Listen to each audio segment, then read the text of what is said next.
I'm Sean Meyer and I am the Chief Shupkeeper here at Shuppa.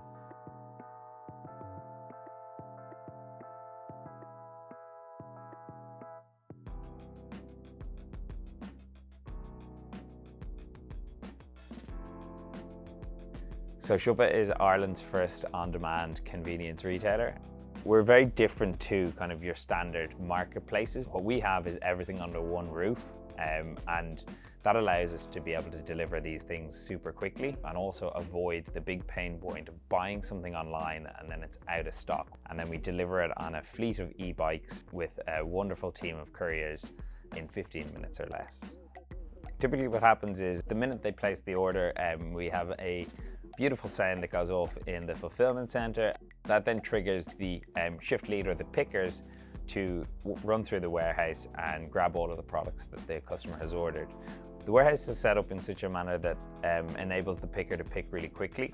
Once the order is pick and packed, which we have a kind of a time of 4 minutes, the next step is it's handed to one of the delivery guys, and they are on board an electric bike. So they have 11 minutes to cycle that to the customer, and ultimately when they get to the customer, they hand it over with a smile and then make their way back. So however far you can get in 11 minutes, an electric bike is really what defines our radius. So we'd love to be able to serve more of Dublin, but we obviously need to get more sites and more of Ireland, and that's what we're doing. We're going after getting more sites at the moment and fitting them out. How do you overcome the daunting, scary feeling at the start? I think ultimately people are incredibly helpful to you. I was blown away by the amount of support that different people offered me in starting and setting up. So obviously it's really, really challenging. There's a million things that you don't know. It seems like people are super kind of appreciative of the risk that you're taking, and therefore they're willing to kind of lend some effort and time to give you a hand. My family and friends were absolutely integral to help us get Shuppa off the ground in the first place. My own family and plenty of my friends were in here painting the inside of this place when we rented it, assembling shelves for weeks and making sure that we had kind of everything in place before we actually kicked off.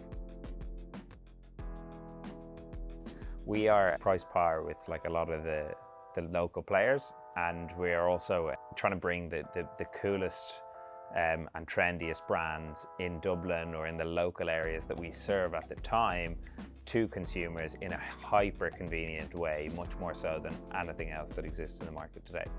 I think that's what differentiates us from a lot of the global players, is that generally the local products and the local brands are better. Where they struggle is with the lack of capital or the lack of infrastructure to be able to deliver something to a customer at a minute's notice. As to whether the lockdown was a driving force behind opening it is a good question. I think we definitely benefited more customers deciding, I'm stuck at home, there's a government imposed lockdown, but I still need my groceries. And ultimately the online grocery market grew faster than any other channel within the grocery market. So it definitely helped us and benefited us, but I don't necessarily say it was, I wouldn't necessarily, it's the local kids, they're actually wild. No, they literally come in, they just like smash the door, and then they come around to the front door and they're like, hey, can I have some sweets?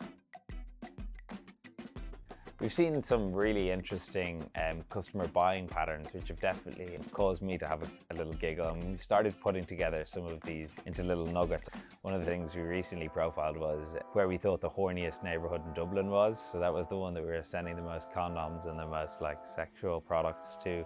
That was definitely one that made me giggle. So that was over in kind of Smithfield direction.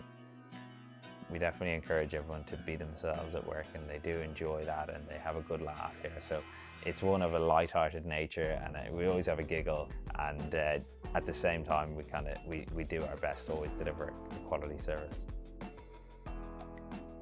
So it has to be a fair offering to those guys, and that's what we do. We invest in our employees and then we retain them. What we offer is an employee value proposition that's fair. And when I say fair, we cover their insurance, all of their costs, we provide them with electric bicycles, and we pay them a wage that's well above the base minimum wage, as you'd expect. It's been amazing to see what giving back to your employees or investing properly in your employees does for the business.